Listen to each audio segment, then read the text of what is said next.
Hi guys, বর্তমানে আমরা যাচ্ছি, আরে নামটা করে বাগদি না,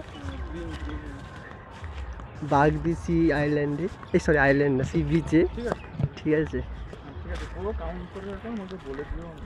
এখন আমরা জঙ্গলের মধ্যে দিয়ে যাচ্ছি সূর্য অস্ত যাওয়ার পথে। এই যে আমাদের অরিজিৎ,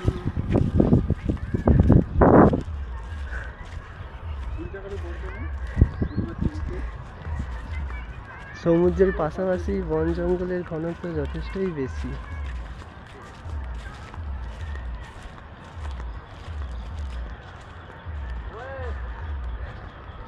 কিছু না হলেও ভৌতিক পরিবেশের জন্য ভালো হবে যদি এটা রাত্রির দিক থেকে হয়। ঠিক আছে।